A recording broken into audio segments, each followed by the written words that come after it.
Ryan Fitzpatrick, a man of many names and many teams. Fitzmagic, Fitztragic, Fitzception, the Amish Rifle. Whatever you want to call him, he's one of, if not the greatest NFL journeyman of all time. And after 17 years, 9 different teams, and countless NFL records, Ryan Fitzpatrick has retired. His career is unlike anything we've ever seen. But how did he become the ultimate NFL journeyman? At the 2005 NFL Draft, Ryan Fitzpatrick wasn't exactly a high-rated prospect coming out of Harvard. Yes, Harvard. However, he was still a very interesting prospect. Like most incoming rookies, Fitzpatrick took the Wonderlic test, an assessment that measures cognitive ability and problem-solving aptitude. Not only did Fitzpatrick take it in only 9 minutes, but he scored a 48 out of 50, and he left a question blank. It is the highest reported Wonderlic score for a quarterback in NFL history. That didn't help him not be the 14th and last quarterback off the board at the draft, going to the Rams in the 7th round at 250th overall. Surprisingly, for a 7th rounder, Fitzpatrick actually played as a rookie. He had to compete in training camp to even make St. Louis's roster as the 3rd string. Luckily for Fitzpatrick, both quarterbacks ahead of him in the depth chart got hurt. And in the first game he played in, well, he came in down 24-3 at halftime against the Texans. And he managed to rally the Rams back somehow to a 33-27 overtime victory. He had 310 yards and 3 touchdowns, earning NFC Offensive Player of the Week. It was enough for St. Louis to give him a shot. 3 starts that, well, they didn't go good at all. In his NFL debut, Fitzpatrick lost to the Redskins. Then the next week, he threw 5 interceptions in a loss to the Vikings. After a bad start in his 3rd start,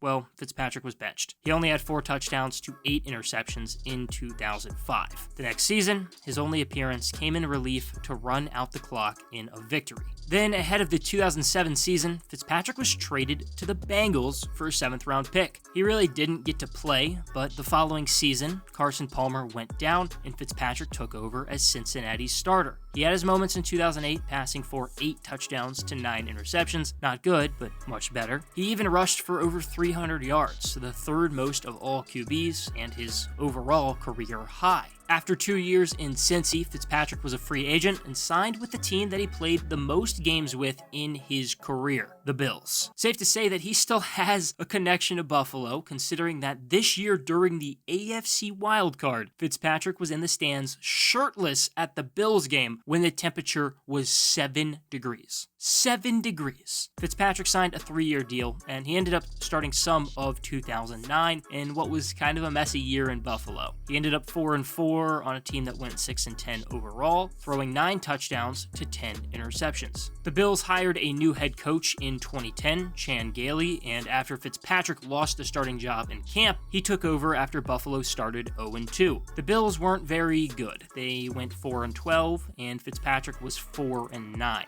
Despite that, Fitzpatrick kind of had a breakout year with 23 touchdowns to 15 interceptions. That was enough to let Buffalo let him start every game for the next 2 seasons. He got off to a hot start in 2011 and was even named AFC Offensive Player of the Month in September. Then in October, the Bills gave him a nice 6-year, $59 million extension with a $10 million signing bonus. Unfortunately, his play started to deteriorate, and he even threw a career high and league-leading 23 interceptions. Turns out, during the year, he suffered broken ribs. In 2012, Fitzpatrick played in every game, throwing for 3,400 yards, 24 touchdowns, and 16 interceptions. The Bills went 6-10 for the 2nd straight season, and after the year, Buffalo released him. After a relatively successful tenure in Buffalo, Fitzpatrick signed a 2-year deal with the Titans. He ended up getting plenty of playtime after an injury to Jake Locker in Week 4. He ended up going 3-6 starting, but it came with back-to-back victories to end the year. Fitzpatrick managed to pass for 14 touchdowns to 12 interceptions. Then in the offseason, he was released. But days later, Fitzpatrick found a new home in Houston.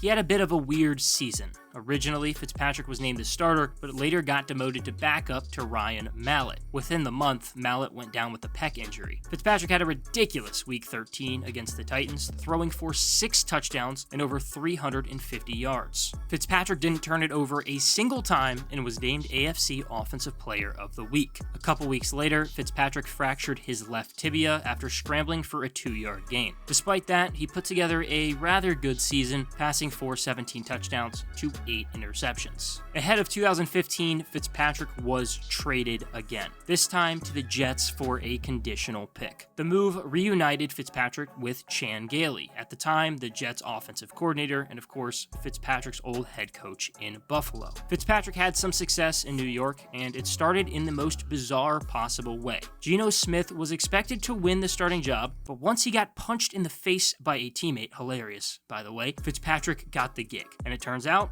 the Jets made the right decision. It was statistically the best season of his career. Fitzpatrick had a career-high 3,905 yards and 31 touchdowns, and oh yeah, the Jets went 10-6. That is the only time the Jets have won double-digit games in a season in the past decade, but they still didn't make the playoffs. If the playoff format was how it is today, the Jets would have been in as the 7th team. Then Fitzpatrick didn't have near the same success in 2016 though. He got a nice fully guaranteed deal in the offseason, but he just fell flat during the season. If there was a 2-week period that perfectly encapsulates his career, it was in 2016. In week 2, Fitzpatrick was incredible. He had over 370 yards and a touchdown, earning AFC Offensive Player of the Week. Then in week 3, he threw 6 picks. He got benched for Smith, but after Smith got hurt, Fitzpatrick got the starting role back before he got benched, this time for Bryce Petty. Fitzpatrick's lackluster season ended with 12 touchdowns to 17 interceptions. In 2017, the Buccaneers signed Fitzpatrick to a 1-year deal, expected to be the backup to Jameis Winston.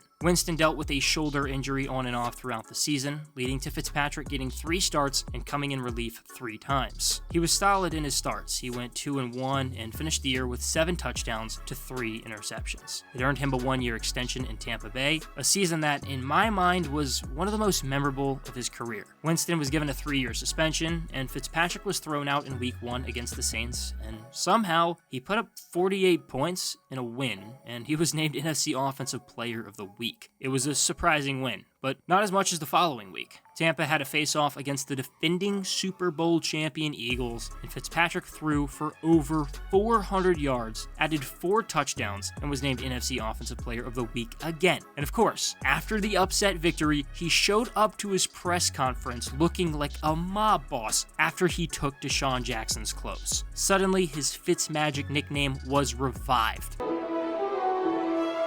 But it didn't last long. 2 weeks later, he was benched for Winston. 4 weeks later, Winston was benched for Fitzpatrick after throwing 4 interceptions. Then in week 11, Fitzpatrick was benched for Winston again after he threw 3 interceptions. It was a roller coaster of a year, but Fitzpatrick passed for 17 touchdowns to 12 interceptions, along with a career-high 100.4 passer rating. Miami signed Fitzpatrick to a 2-year deal ahead of 2019 and ended up starting most of the season over the legend Josh Rosen. The year got off to, well, a really shit start. The Dolphins lost 59-10 in week 1, and then in week 2, Fitzpatrick threw 3 interceptions, 2 were pick sixes, and a 43-0 loss. He was, not surprisingly, benched. After Rosen started playing like, well, Josh Rosen, he was eventually benched for Fitzpatrick. Miami didn't win a single game until week 9, when Fitzpatrick threw 3 touchdowns against the really bad Jets. With how bad Miami was, it's a miracle that Fitzpatrick won 4 other games on the season. Fitzpatrick ended up passing for 20 touchdowns to 13 picks.